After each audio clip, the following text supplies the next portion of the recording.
Then we have Dr. Francisco Mendieta Jimenez. He is the Director General of the Mexican Space Agency. He is the closest. And finally, the representative of our host here today in Toronto.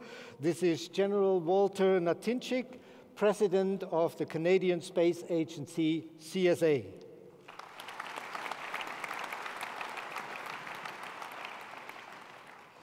So before we start into the discussion, there's just one point I would like to mention. It is just last week that two of the agencies represented here have succeeded to send a spacecraft into orbit around Mars. One of them is NASA with the MAVEN spacecraft, and I'm sure you will tell us a little bit about this in the near future. Congratulations for this success. And the other one is the Mars Orbiter mission from ISRO. And this carries a very special congratulation from my side. This is something very, very special. It is the first mission to Mars from an Asian country. It is also, and that's quite remarkable, the first mission to Mars that on the first shot was a success. Mars is very, very difficult to reach. There are only about 40% of all missions to Mars that actually were successful. And to do this on the first shot, fantastic. Congratulations.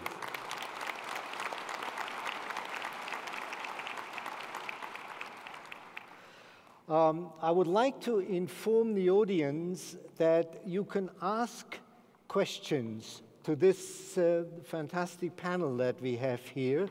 There are ladies on the side of the corridors. They're raising their hand. They have pieces of paper, and just raise your hand. They will find you, give you a piece of paper, and it will be collected and will find its way up to me, and we then pass the question on to the relevant speaker. So with this, I think we should start our panel. And in the beginning, I would like to ask each of our panelists to make a short presentation on highlights and future developments of the space agency. And I would like to ask Jean-Jacques to my right just to start the sequence. Thank you, Bernd. And does it work? No. Hello? What's the number? The number? 6. It's number 6. Okay. No. Don't switch it. Oh.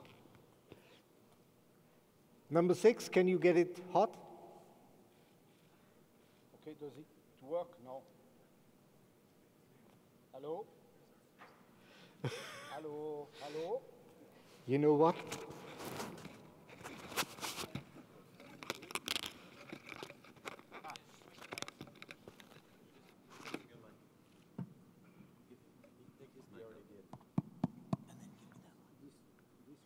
This one? No, this one? Okay.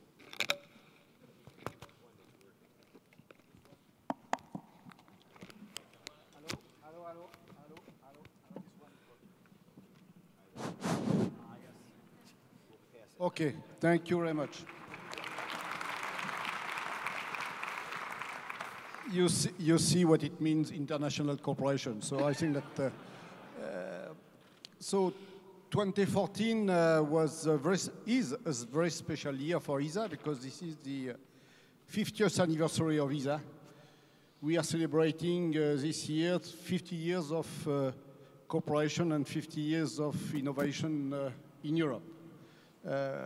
And that makes a special year for ESA. And we are celebrating this anniversary by a number of launches and a number of rendezvous. So I shall just give you the launches that we plan to make, we have made and we plan to make in 2014, and the number of rendezvous. Speaking of launches, we have started not exactly in 2014, but at the end of 2013, by the launch of Gaia. Gaia is a science mission which will map 1 billion of stars of the Milky Way, and Gaia is already in operations. It will take some time for mapping the stars, meaning that today it's more side results that we have got from Gaia, supernova, exoplanets, because for mapping the stars it takes some time.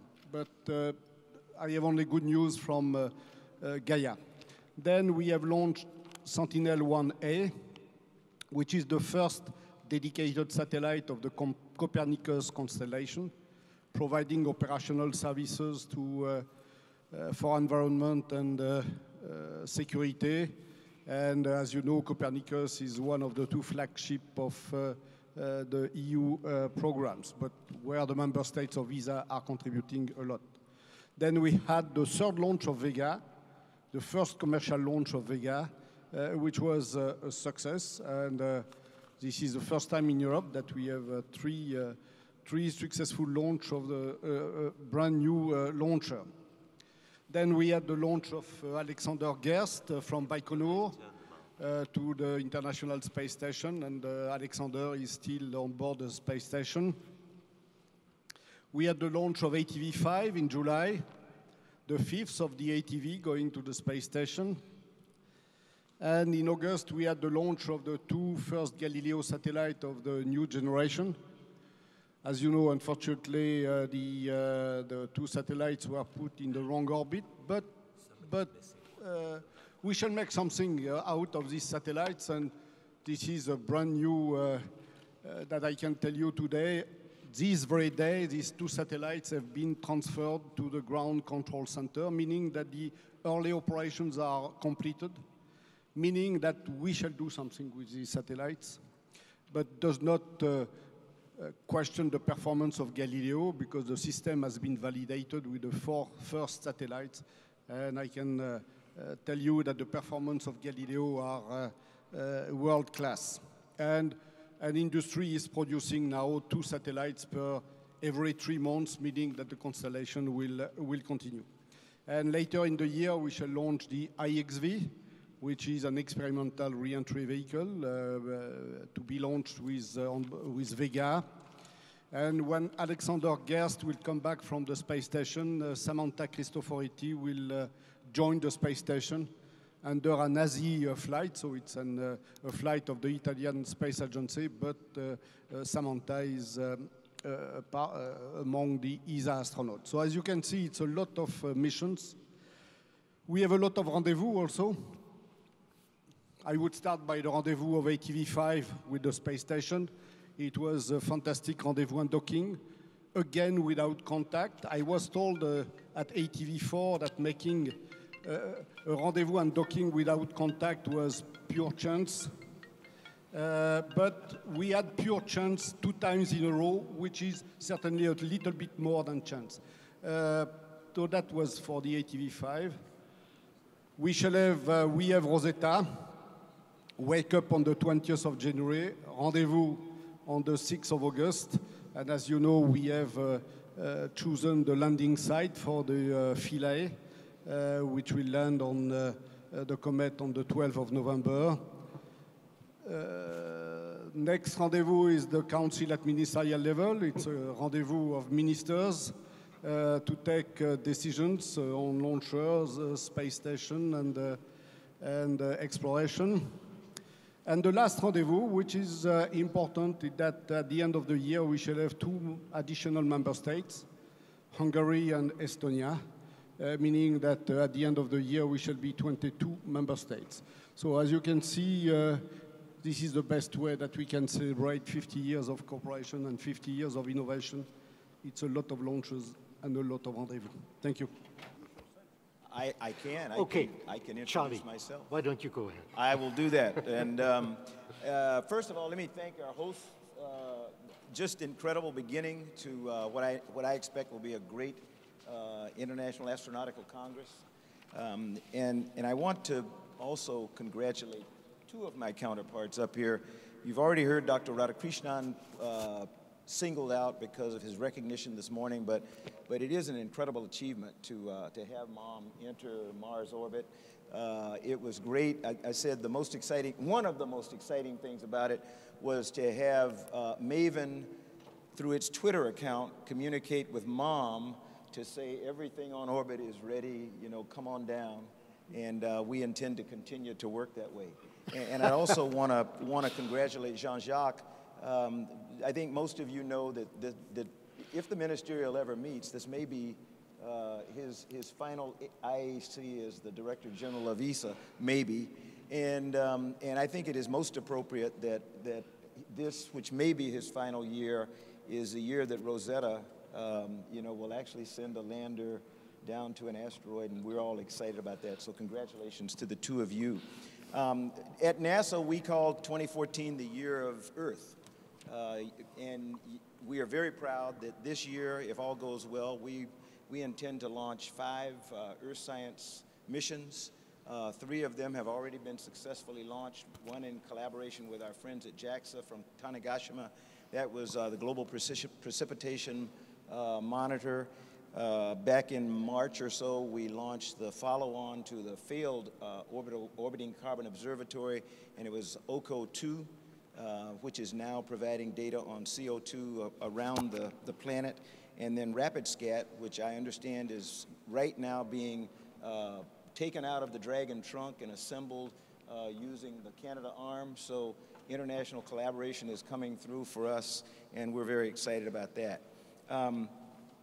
I also want to say, and I won't talk about it, but aeronautics has been really big this year. We continue our collaboration with our international partners, but primarily our partner in the FAA in getting tools to them to help greatly improve air traffic management, not just in the United States, but around the globe. And that's going to get us much more efficiently from point A to point B by saving fuel and doing other things.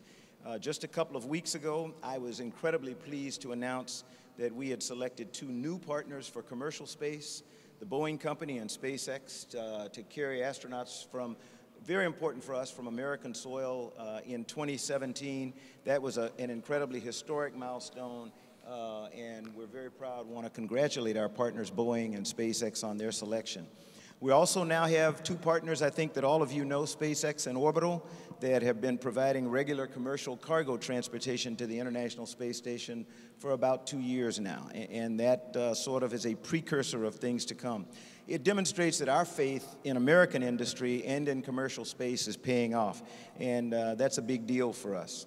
Science and human exploration continue to bring nations together on board the International Space Station. Jean-Jacques talked about it, but this is an incredible period of time to be engaged in the exploration of space as we bring science, technology development, and human exploration together in every endeavor we do. Every science mission that we send, not just to Mars, but to other planets, is a precursor to actually being able to put humans on Mars, hopefully in our lifetime, and we think we're well on the way. Our Orion spacecraft, working in collaboration with our partners at Lockheed, I was actually privileged to be on board a Navy vessel when we recovered the engineering test article. That went really well. Not easy, again, but it went well. And Orion is just finished being loaded at the Kennedy Space Center. It's now going to be mated with the escape vehicle and then put on its launch vehicle for December 4th launch. So we're very excited about that. Our friends at the European Space Agency are providing, or will be providing, the service module for Orion after our first 2 flights. So that also is very exciting to us. We just sent up a 3D printer. What's the big deal? Everybody has a 3D, not everybody, I don't. Many people have 3D printers in their kitchen. Not everyone has a 3D printer that has to operate in 0 gravity. And so we have a 3D printer on the International Space Station now trying to demonstrate that technology. Maven, I will close with that. Maven was an incredible success for us. Made its 10-month journey to Mars and successfully entered Mars orbit, paving the way for Mom. And we're there now hoping to learn more about how the sun scraped Mars's atmosphere away over time. Wonderful. Great achievements, Charlie. Congratulations. And Dr. Okamura will now talk about JAXA. Okay. Thank you very much for your kind introduction. Distinguished guests, ladies and gentlemen, good afternoon. My name is Okumura. I'm president of the JAXA. I'd like to introduce major development of JAXA's activities in this year and in your future. First of all, I'd like to mention JAXA has just started the development of new flagship launch vehicle called HX since this April, based on the Japanese government decision made last year. This new launch vehicle will accommodate a wide range of needs of launching service by utilizing solid rocket boosters. It will achieve a high reliability system with new engines and reduce the launch cost in half by efficient development and operations. We plan to launch its first test vehicle in 2020. And also, I'd like to mention the activities of Dr. Wakata, a Japanese astronaut. In fact, he safely returned to the Earth in May after completing a half-year stay on the ISS. Dr. Wakata became the first ISS commander from Asia. He led the crew members with the Japanese spirit called Wa, namely harmony, and accomplished the mission successfully together with ground staff. JAXA will make best use of this valuable experience from the future for the future human space activities. Regarding Earth observation satellite, we launched advanced land observation satellite called ELOS-2 in May. We have completed the initial functional checkout, currently performing calculation of observation data. We plan to start offering the data to the general public soon. JAXA is determined to contribute to providing a solution of various social issues, cooperating with other organizations, including those related to disaster management, forest management, sea ice monitoring, and so on. In February, core satellite of a NASA-JAXA joint mission, global precipitation measurement, was launched by H2A. From this September, we are offering the data obtained by GPM to the people all over the world. We hope that it will be used for various water-related issues, such as flood and water shortage, and for improving weather forecasting through high accurate precipitation data of GPM. Speaking of asteroid exploration, in the fiscal year 2014, we plan to launch the Asteroid Explorer Hayabusa-2, our second sample return mission to asteroid. Hayabusa-2 will utilize new technologies while further confirming and improving the deep space round-trip technology established by the first Hayabusa mission. It will bring back samples from the target asteroid to study the origin and evolution of the solar system. The first Hayabusa mission made not only scientific and engineering achievement, but also inspired people and brought it a big impact to the society. We expect that Hayabusa-2 will make further scientific discoveries and establish advanced space exploration technologies. I'd like to mention about very briefly on APR-SAF. I'd like to introduce the Asia Pacific Regional Space Agency Forum called APR-SAF, which Japan had been organizing with Asian space agencies and related organizations. This year, the 21st annual session of APR-SAF will be held in Tokyo, Japan, from December 2 to 5. APR-SAF has celebrated its 20th anniversary last year and decided to reform the structure of working groups so that we can further contribute to solving regional and global socio-economic issues. We look forward to seeing many of you again in Tokyo. Let me briefly mention the recent situation of Japanese space policy. In this September, the strategic headquarters for space development, headed by our Prime Minister, decided to reform the basic plan by the end of this year. At the meeting, the importance of space activities was recognized. With this view, reformed basic plan will be 10 years longer term strategy, while the existing plan covers 5 years. So, in 2020, as you may know, Olympic Games will be organized in Tokyo. In the same time, Japan plans to lift off the first new HX launcher, and Hayabusa 2 will return to the Earth in this year. So in this sense, 2020 will be a memorable year for Japanese and JAXA. Thank you very much for your kind introduction. Sorry. Thank you very much. There's a lot of activity going on in Japan, I learn, and good progress to report on. Thank you for this. And we now move on to the Indian Space Research Organization, Dr. Radhakrishna. Thank you, distinguished moderator, all my panelists, and all the invitees present.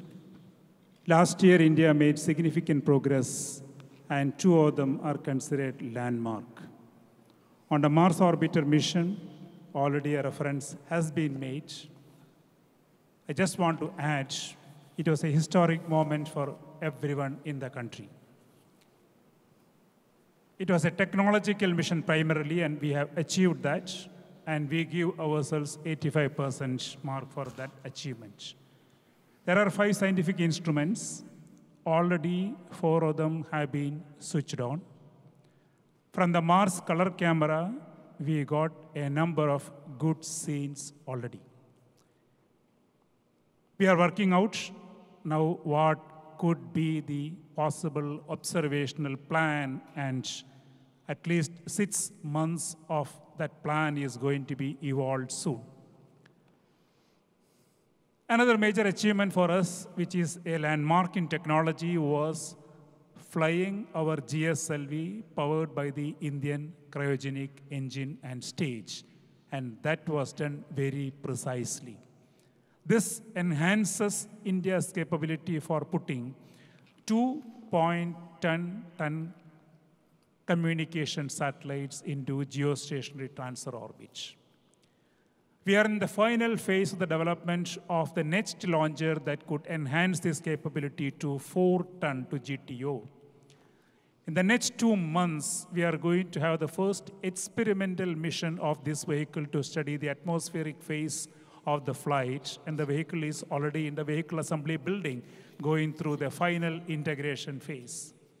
We also have another experiment in this. An unmanned crew module is put as the payload so that we could study the re-entry characteristics of that crew module for a future possible human space flight.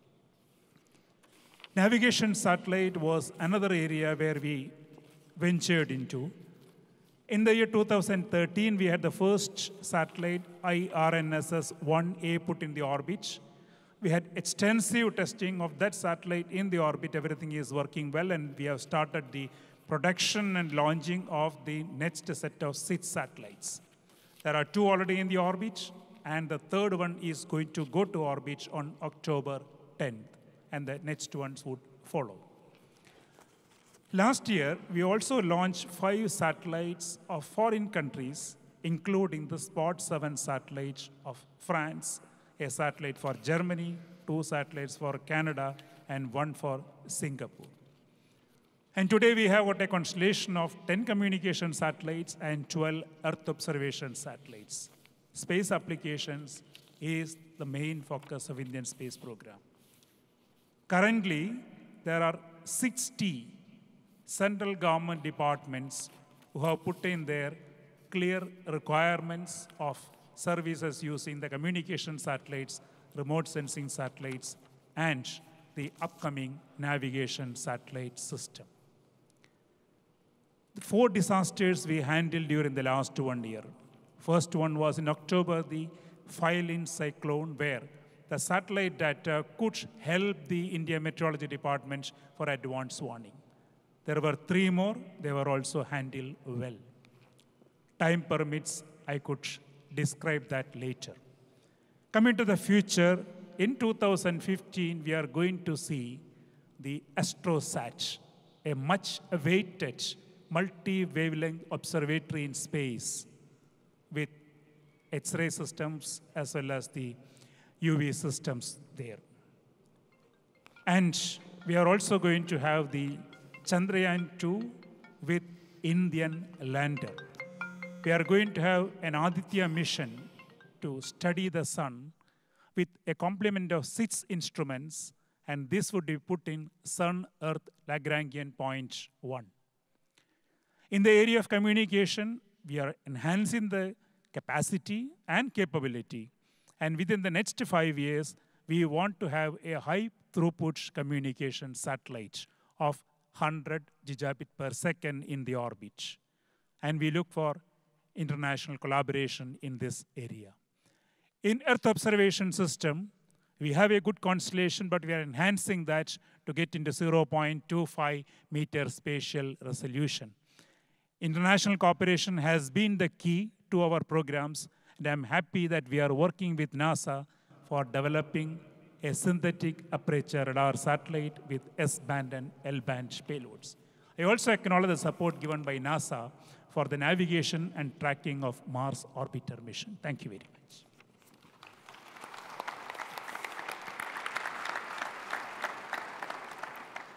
Thank you. An incredibly lively program, lots of activities, and lots of things that are really focused onto your country, onto your citizens. Very good. So I now pass on to Dr. Menendez Jimenez. I'm sorry. The Director General of the Mexican Space Agency. He will report on progress in his country, and by the way, that also gives you an opportunity to make a little bit of commercial about the IAC in 2016. So there. Thank you for the presentator. Thank you for our host. Country in Mexico is also in part of Mexico is North America and part Central America. And I'm very happy to be in this splendid panel with all of them. We have already started collaborations or will start in this Congress. Mexico as an emerging economy, we are starting very large dimension projects in our infrastructure, communications, energy, transportation, and space, of course. Our National Development Plan is targeting developing space capabilities, particularly in collaboration with developed and developing countries in Latin America in the field of Earth observation, particularly for natural disaster management in early warning system, but also for natural resources prospection and environmental issues. The Mexican Space Agency is quite a new agency, only 2.5 years old, but the Mexican activities in space are not new. We have important groups in space science, astronomy, astrophysics. We even have one of the experiments on the Curiosity is from a Mexican principal investigator. And we have other developments, particularly in radio astronomy. The idea, the main guidelines for Mexican economy, as a big economy, we are number 13 in the world, and we have a very well-established aeronautical company. Our idea is to incorporate more and more space to make the transition from planes to satellites, from turbines to rockets, as it has been the history of the past 20 years in the aeronautical arena in Mexico City. And I am sure that with the international collaboration, the Mexican space sector will develop as fast or faster even than the aeronautical, as we are an example in the world. Because the space sector involves not only the aeronautical heritage or legacy, but also the information technology applications for data and for products. The technology transfer is crucial in all the collaboration, and we are very happy with all the countries with which we are now cooperating. The idea and the dominant of technology transfer and the training and capacity building is crucial. And finally, as Mexico is a big economy, we are concerned by the environment. We want to collaborate with our overall collective intelligence to tackle worldwide and mankind problems. Of course, environment, climate change, security, and other issues that affect the world entirely. Finally, I would like to make this publicity. With Mexico, we are organizing the International Astronautical Congress in 2016 in the city of Guadalajara, Mexico. We will be very happy to host you in this year. Thank you very much.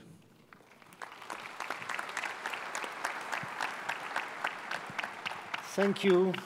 A very active young space agency. I'm pleased to see that you have already started a lot of collaborations in this context, and with colleagues like this. This will bring you up to speed very, very quickly. So we now move on to our host organization. Our guest here sorry, my timer is ringing. You were too quick. General Walter Natinsik is the president of the Canadian Space Agency, and he will give us a short outview on what's going on here and where you are going. Emphasis on short. Emphasis on short. Kind of. Well, listen, thanks very much. It's an honor to be up here again. It's been a very quick year since many of us were in Beijing last year.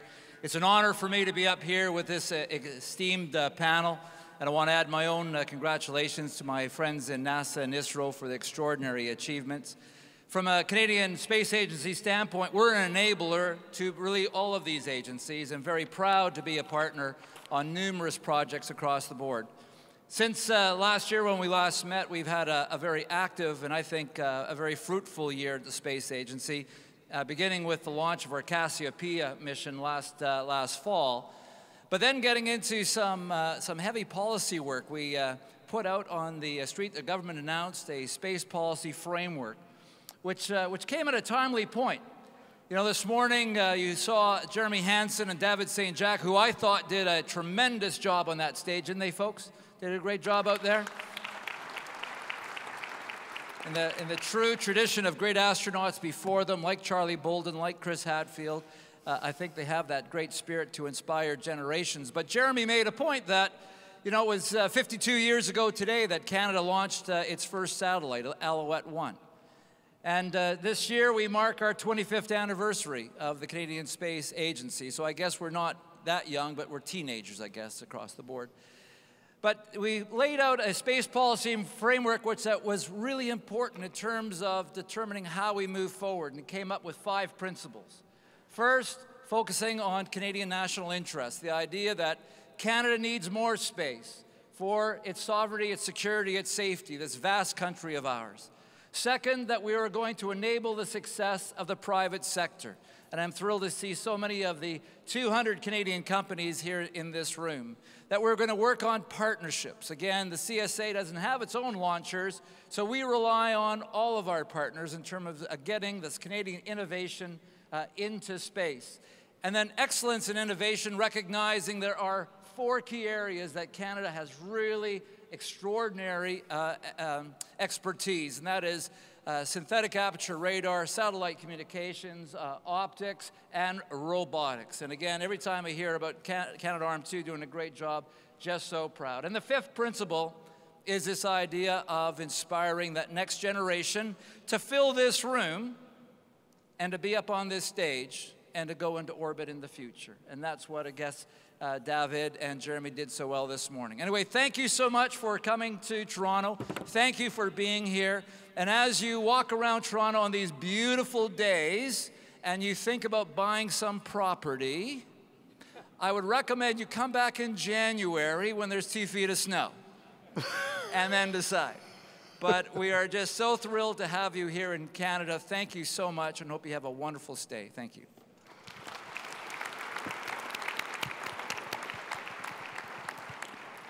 Thank you very much, Walter. This is the kind of host we would like to have.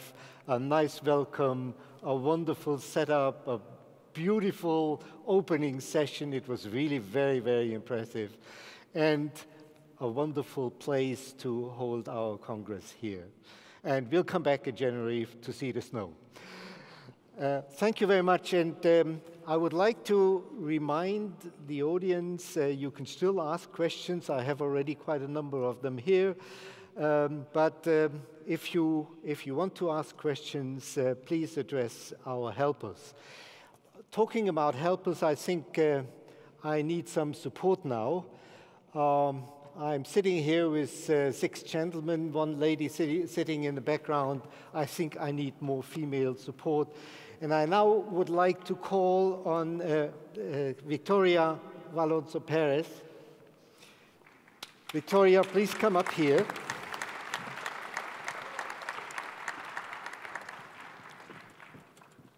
Please have a seat. Victoria, most of you might know her.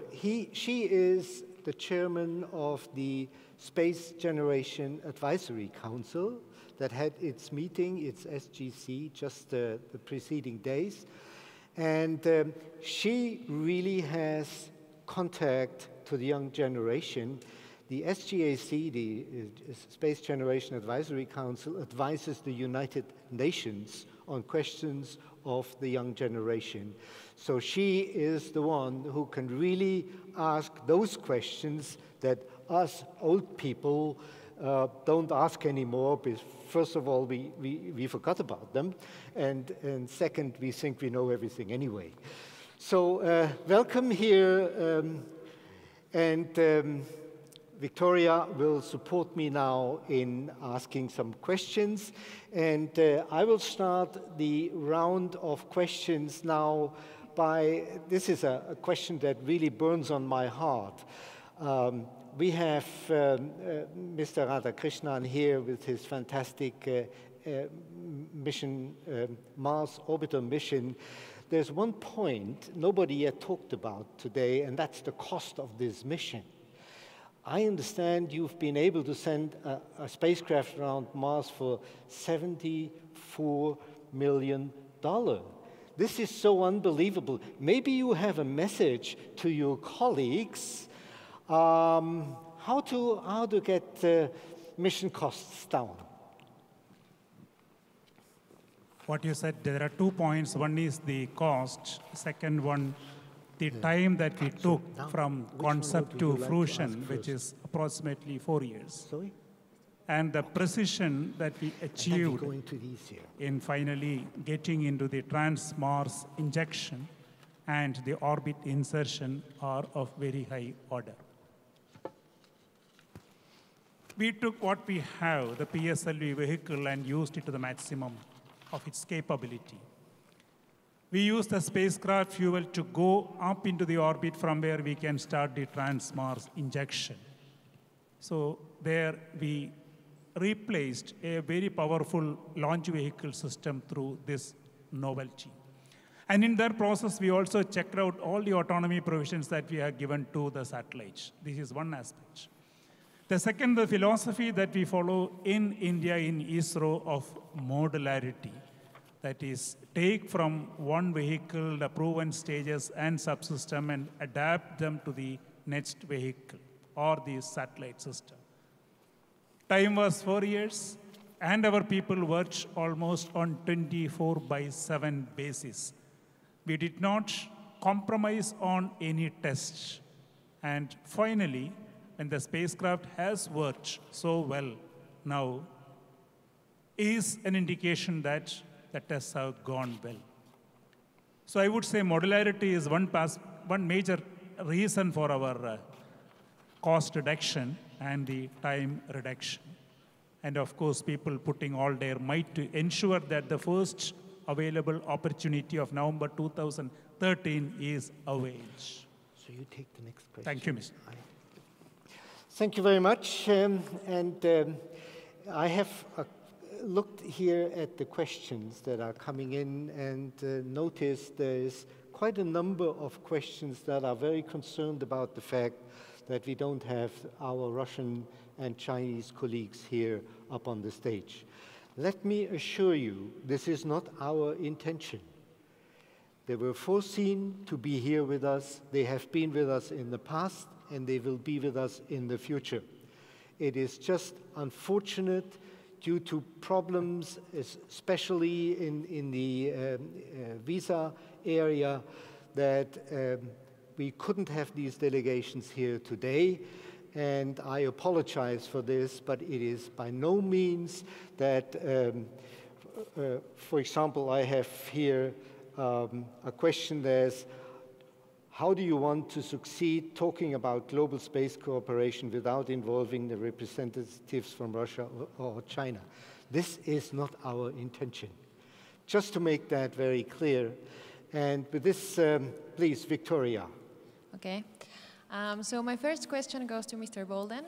So I would like to know what are the key aspects that you consider to shape a culture of innovation, and how can more young people actually bring new innovations to the agency?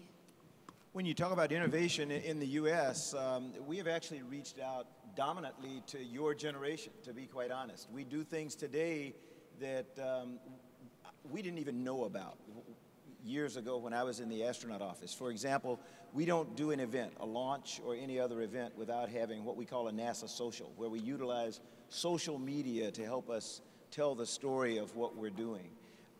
We go out, we have partnerships, not just with our international partners, but we try to facilitate partnerships with universities and other outside institutions. There is a growing use of CubeSats, as an example.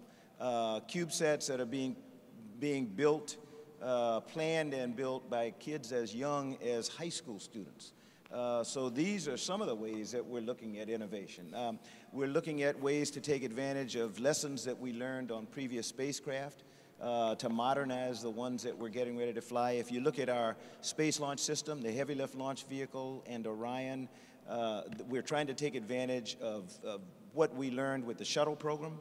We're utilizing assets that were left over from shuttle, the shuttle main engines, utilizing some of the tooling, for example, that was developed right at the end of the space shuttle era, stuff like friction stir well and the like, that made shuttle perhaps the most remarkable vehicle at the end of its life of any that we had ever seen before. But we're utilizing tools in that nature to make our construction, if you will, more efficient and more effective. Okay, thank you very much. This goes to Mr. Radhakrishnan. So it says, can you please highlight some traits that teams working on big missions similar to the Mars Orbiter mission should pose so as to facilitate a progressive environment? Among the younger generation? No, this is just Yes, I think it could be the younger generation, yes. Yes. When we took up this project on Mars exploration, we wanted to reach out to both the younger generation, the student community, so that we inspire them to take an engagement in science and space, science and technology. The second one, we wanted to also connect with the people of the country to tell them that while space application for getting benefit to the people is our main priority, we need to do such exciting, challenging, complex tasks so that the technology spin-off will come down and trickle down to the applications at a later stage. We use social media to the maximum possible extent during the last 1 year, and people discuss science on the social media. This is what we found. People of the generation 18 to 25 years. This has been one of the spin-off from this mission over the last 1 year. Thank you very much. much. I think there's a lot of movement in this area. We learned today from Chris Hadfield, who's been very active in this environment. And I think that's the way to go. That's really, I mean, you are much more experienced in these questions of interactive media and communication tools. Our old generation is not so fit in this, but that's the future. You're absolutely right. I have here another question, and it comes from Maslan Otman, the former director of USA. And the question is, how are we in the space community going to keep ourselves relevant in solving world problems like Ebola pandemic? Is there anybody of the audience, it's not specifically addressed to somebody, maybe Mr. Okamura could help us?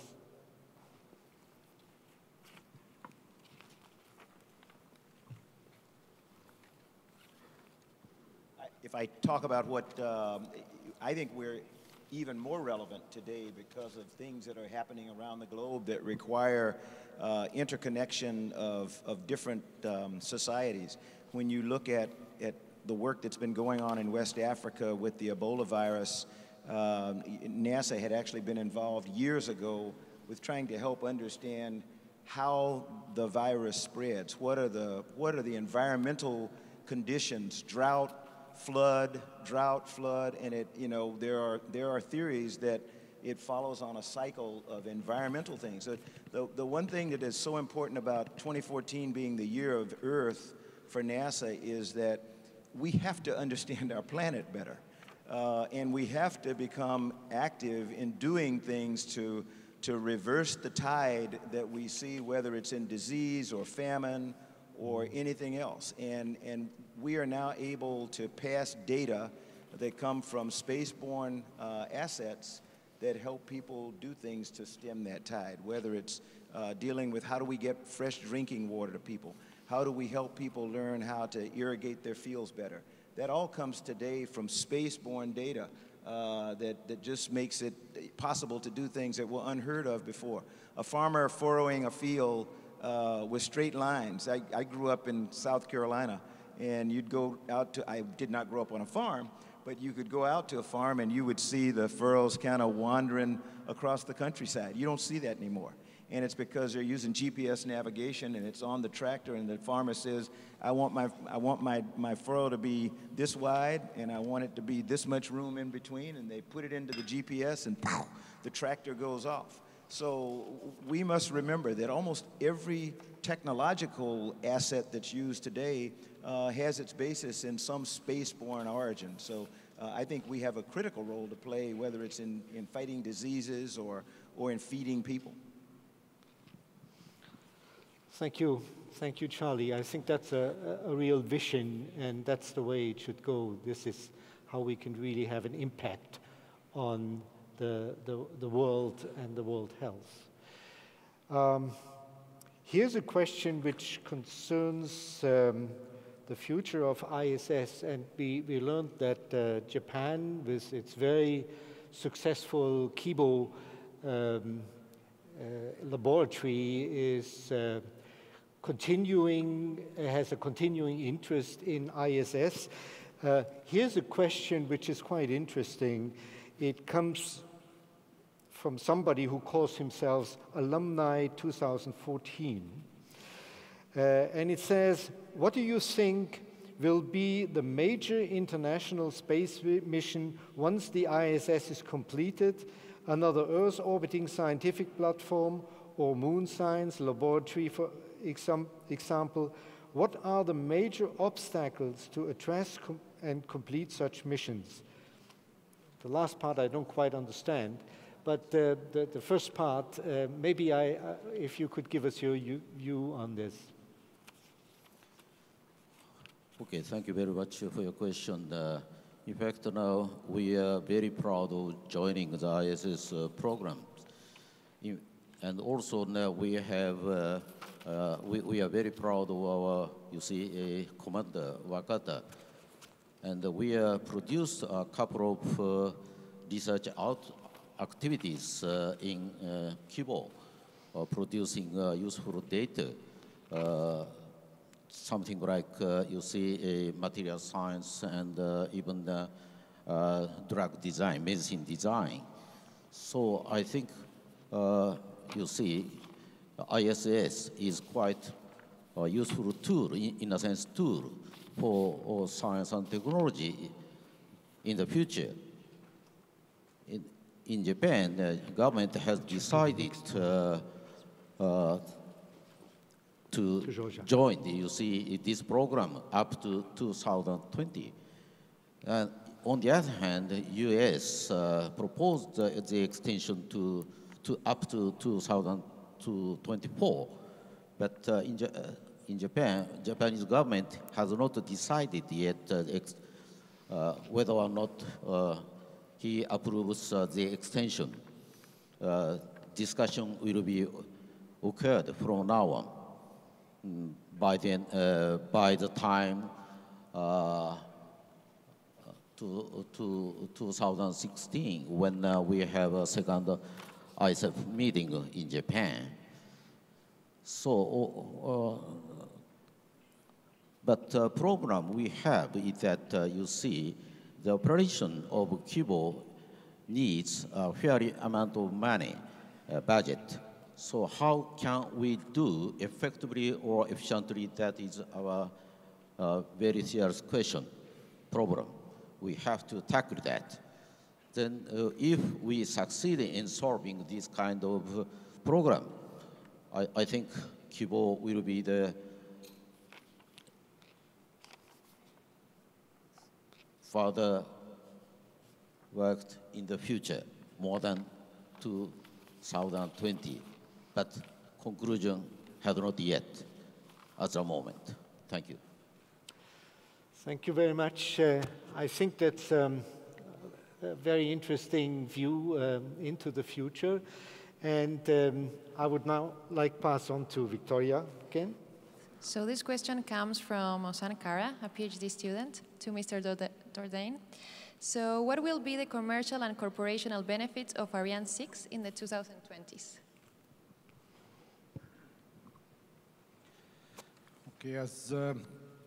Okay, as you know, today in Europe we have 3 launchers which are operated by Arianespace. There is a small Vega, the medium Soyuz, and the large Ariane 5. And these launchers are operational and provide the services that we need.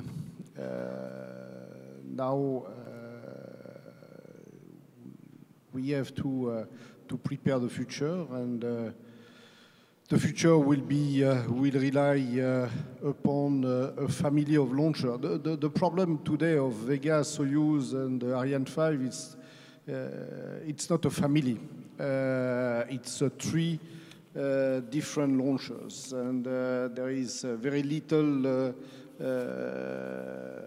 relationship in terms of organization, in terms of technology between these 3 launchers. So what we are trying to do, and this is to be decided at the end of the year, and we are not yet there, but what we are trying to do is to develop a real family of European launchers where We are streamlining the organization.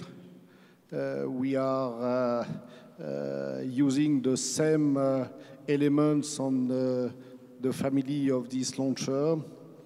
And this is what we are preparing. I think that we have made significant progress in the last month, together with the member states, with the national agencies, and with industry. We have still to work. The decision will be taken by the member states in December, but we need to, again, to develop a family of launchers because this is the best way to take the best benefit of what we have achieved, and we have achieved a lot in terms of launch services. But to have a reliable family of launchers, but also a competitive family of launchers. And this is the objective. Not easy. Not easy, especially when you have to change something, it's always difficult to change. As I said many times, since I was a professor of mechanics, I think that change movement introduce resistance, and I can tell you that measuring the resistance today, there is a movement. So I think that I am confident that we shall succeed to have a good decision at the end of the year. And again, the objective is to develop a family of launchers for the end of the decade. Thank you. Difficult decisions coming up in very near future, and it's not easy, I know. There's a lot of discussion going around in Europe, but on the other hand, you know, we make these decisions in Europe, but then for a couple of years, we're quite steady. We don't have to go every year through a financial confirmation process. This is the beauty of cooperation among member states. Not easy to take a decision, but when a decision is taken, it's very sustainable. So I think that, we are working very hard. But the decisions is with the member states, not with me. I am not taking the decisions. They are taking the decisions. Okay, thank you. I have a question here, two questions, in fact, to Walter Natinczyk. One comes from Yuval Brodsky, and he says, please specify how Canada and CSA intend to remain leaders in the global space arena, as so many developing countries are achieving remarkable milestones. And there's a follow-on question by Helia, which says, with the new changes at CSA, how do you foresee the Canadian young professionals becoming more involved on a global level? The answer for both of those is pretty easy. It's the extraordinary youth that are coming through those 30 universities that are coast to coast in Canada, who are actually creating extraordinary innovation and advanced sciences. You know, I've now had a year in this job, as I mentioned before, and being able to visit these universities, and it goes all the way from the University of British Columbia on the West Coast to Memorial University in Newfoundland. But to see in each case where they have extraordinarily dedicated instructional staffs, but the youth that are coming through today and what they're able to contribute is extraordinary. But what CSA can do is actually to connect the dots, connect these extraordinary young undergrads, postdoctoral, with other researchers, connect them to companies, and that's where we're finding extraordinary innovation is coming. Creating these clusters, some of which are formal, and we sprinkle some pixie dust of money on them so that they can take off, but others are informal because they have common interests along thematic lines. And the real challenge is, how do you get these extraordinary, bright folks connected to the right companies, the 200 companies we have in Canada, so you have a business model that takes off here at home, but also takes off with all of our allies. And it's extraordinary when I'm at universities and they're telling me that we have international agencies who are coming to them inquiring about a technology that CSA invested in that is already world leading. It may not be ready for prime time for another 5, 10, or maybe 15 years, but we already see those bright lights on the horizon. And so going to your second question, I find that the space agency is an enabler inside this Canadian space family, the Canadian Space Program. And we've put a lot of effort into bringing this coherency together, where the space agency is kind of like the family tree. We're the trunk. And one branch are all those incredible universities, 30 universities. Another branch are the 200 companies. Another branch are the 21 government departments and agencies that use space to deliver on their mandate of services to Canadians, whether that be fisheries and oceans, whether it be the Canadian Ice Service, whether it be the Coast Guard, of course, national defense. In fact, if you saw that beautiful slide this morning that Chris showed of one of Franklin's ships that we've just found recently from that expedition in 1847. Right now, we are protecting that site because it is a grave site in a sense.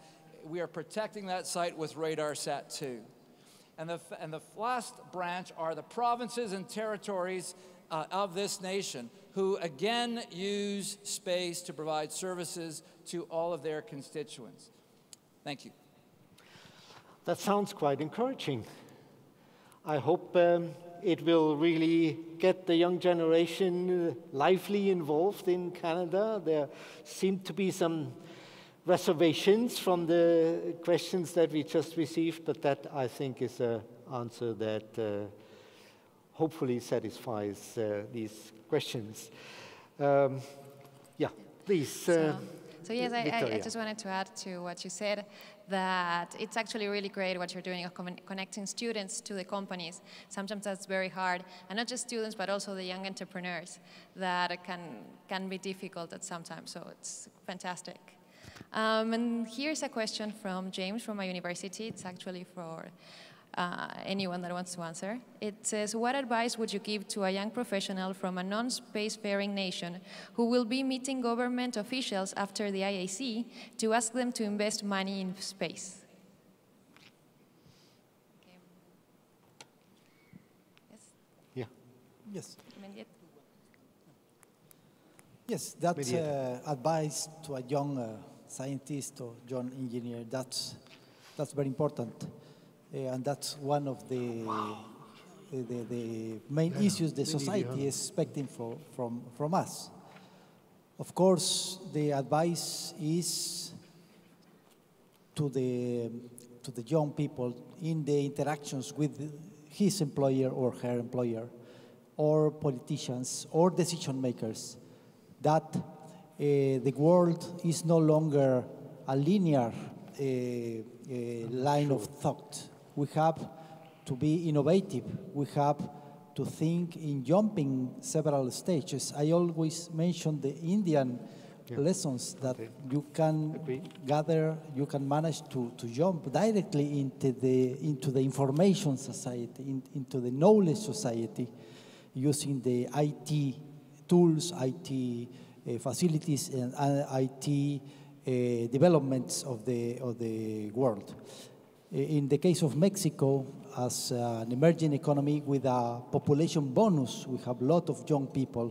We are leaders at a certain level in certain fields in Latin America. We have a very energetic and dynamical population willing to incorporate in the knowledge economy, in the information age, and in the space age. And my advice is to learn to be aware and try to balance both their individual needs with the societal needs. In Latin American countries, we have targeted, we have very common preoccupations regarding natural disasters, regarding diseases spread, regarding the new challenges of energy exploitation, both in deep field, in deep ocean, coast and even on ground. And how we can manage to put together the legacy of the heavy industry, automotive, aeronautics that are already present in our countries with the new tools of information technology, social networks, collective intelligence in order to have the largest potential of the intelligence of our people. May I add something? Just Sure. real quickly, and Yeah. it's, you know, President Obama has a saying that the nation that out-innovates and out-educates us will beat us. So we're trying to innovate and educate. And I would tell a young person from a non-spacefaring nation, if they're going to talk to members of their government, they should say, we want more money in our schools, and we want more money put into technical education. We have a program in earth science where we work with young students from African nations. And I remember meeting with a member of the Rwandan government, what was it, Obi, 3 years ago, 2 years ago, and the next year they managed to send several students to the United States to work at the Langley Research Center, and they used some of the earth science data that we were talking about earlier to try to help understand some of the problems with microbial bugs, if you want to call it that, in the rivers and where people were getting their drinking water. These are scientific, space-age problems that have to be tackled, and they have to be tackled from within the countries. Countries like the United States, as much as we think we can't go in and solve everybody's problem, but we can help to educate the students if their governments will put money into education and help them work with the many tools that we and other spacefaring nations are able and willing to make possible for them. So I would tell them, beat on their government officials to put more money into science and technology education so that they can solve some of the problems for their people. Yeah. Thank you very much. I think that actually that is really, really good advice. So a follow-up on Mendita Jimenez, what you said about the collaboration with the Latin American countries. I wanted to know if you have actually some plan to engage students and young professionals from Latin America with the space sector and to foster some collaboration in some projects? Yes, of course. We have been very active in conversation with our brothers and sisters countries in Latin America. We have held several meetings. Even we are now proposing the creation of an alliance of Latin American space agencies that has been gaining momentum in the countries. In this alliance, the main target is, of course, using space for natural disaster management, but we are very ambitious. We want to make two things at the same time, together with providing solutions, data, products for tackling these societal needs in natural disasters and early warning systems, at the same time as we network or we collaborate with developed countries for technology in order to have technology transfer, training, capacity building in Latin America. Many of Latin American countries are emerging economies, and many have substantial purchasing power. And we have to be sufficiently smart to take advantage of these big purchases or acquisitions. I mean, for example, geostationary satellites, to provide us with technology transfer, knowledge transfer, even production transfer in our countries. The space agencies are, of course, the gathering elements for linking together the universities, the industries, the governmental agencies, and even, for example, for Mexico, the armed forces, that in the Mexican case, the armed forces, their role is population protection, of course, in the Pacific use of space. Thank you very much. Okay, we're coming to an end. I have a very interesting question here anyway that I would like to pass on to you. And it's about collaboration. Now, collaboration, ESA is world champion in collaboration. You just celebrated 50 years of collaboration in Europe. You will have 22 partners by the end of this year. But this goes beyond. It says there are plenty of worldwide intentions, but specifically by NASA and for human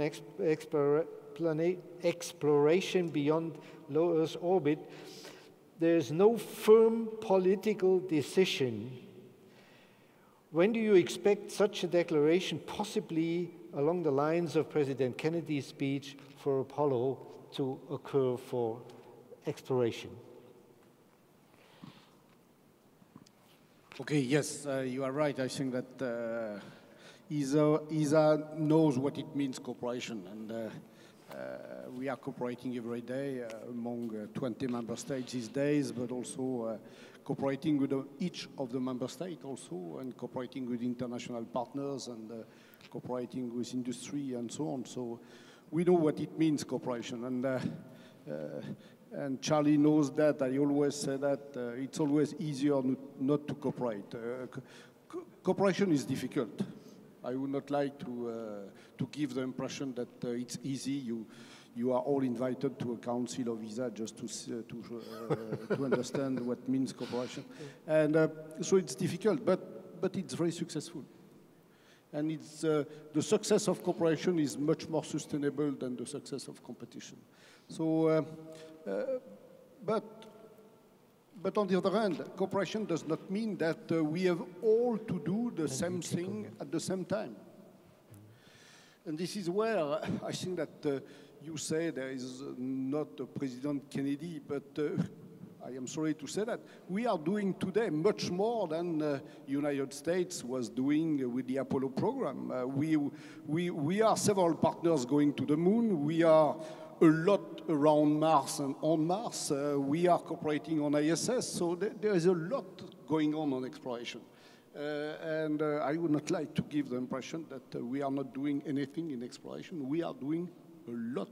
There is several missions per year going to the moon, going to Mars. We are doing a lot on board ISS. So I am not so sure that we have to expect one person saying that we shall all go to Mars. There will be always people preferring to go to the moon, always other, but this is the lessons from ESA. Yeah. We are not asking all member states to do the same thing at the same time. Yeah. This is the beauty of the optional programs. They have, the 20 member states, they have a common goal, which is peaceful utilization of space. But below this common goal, some of them prefer to make launchers, some others prefer to make telecommunications, some others prefer to go exploration, but this is the same ESA. And this is, in my view, what is the meaning of global cooperation. Global cooperation does not mean that we shall all go to the same planet at the same time. We have to share, and we have to do all that together. And in my view, this is what we are already doing. Last comment, cooperation does not mean no competition. There is a lot of competition. The science program of ESA is the most cooperative one because this is the only program where all member states have to contribute. And even we are cooperating with each of the member states. So this is a fantastic cooperation story. But I can tell you that there is a lot of competition among the scientists. The scientists, they are always ready to share the resources, but they are not ready to share the ideas. The key is that the competition is not anymore among countries. The competition is among scientific communities, which are international. Mm-hmm. So competition does not mean no international cooperation, but there is a lot of competition, and that it's good. I think that if we have all the same idea, the world will be boring. But I can tell you that the scientists, they have a lot of different ideas, and there is a lot of competition of ideas. Thank you very much, Jean-Jacques. for this remark. I think the cooperation between space agencies is far beyond what you see in normal days life.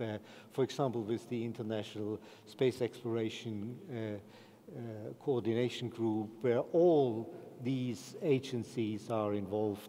There's a lot of progress going on in the background, which finally will lead to a joint mission, maybe human mission to Mars. With this, we are coming to an end, and I would like to ask Victoria for a last quick round for all of you, please. Yes, well, so this is a question about the future, to see if any young, bright mind can help you later.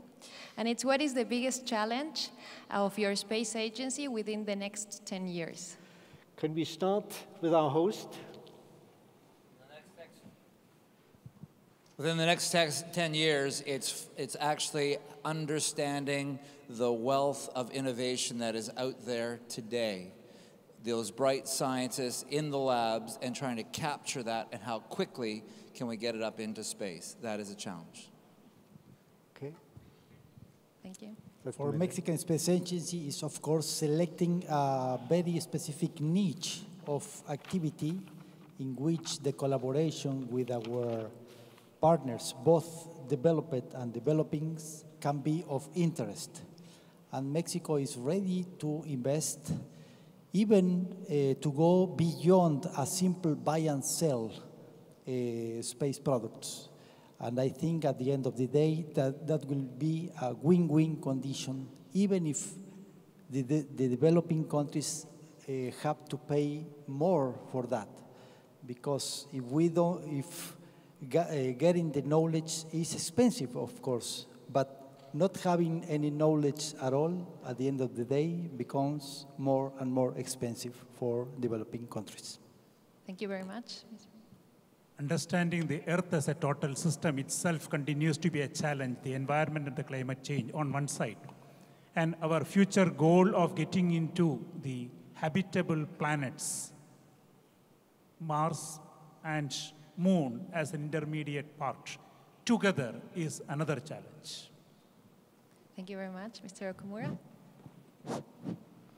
Yeah, my understanding is that program we have is how we can increase the number of people who understand the significance of space activities. Mm-hmm. So, in doing so, we can obtain more, support from the people from outside the space world. Then we can do more activities in space world. That is, I think, most important issue for us. I think our most critical challenge is people in the U.S. It's when I look around my leadership team, 10 years from now, in spite of the fact that I think all of them think they'll be around, we won't. And we have got to groom people who can take our place. And that means we've got to encourage more and more young men and women to go to school and not necessarily major in engineering and science, but become interested in things that enable exploration to occur, whether it's diplomacy, political science. We need people to aspire to roles in government where they become political decision makers, because all the things we've been talking about and we will talk about this week, if we can't get our governments to buy in and sustain and give sustained support, we're going nowhere. My biggest challenge in the U.S. is getting sustained support from administrations and Congresses. If you don't do that, then you're going nowhere. I mean, to be very candid. So we need for young people to feel that they can become involved even if they can't be a scientist or an engineer. I think that the biggest challenge is not to put the future too far away. But I am coming from good old times where it took only 8 years to go from Yuri Gagarin to Neil Armstrong. And speaking of President Kennedy, the beauty of President Kennedy was to take a decision within a few weeks. And we are very far from there. And this is the problem, is unfortunately the space projects are too far away.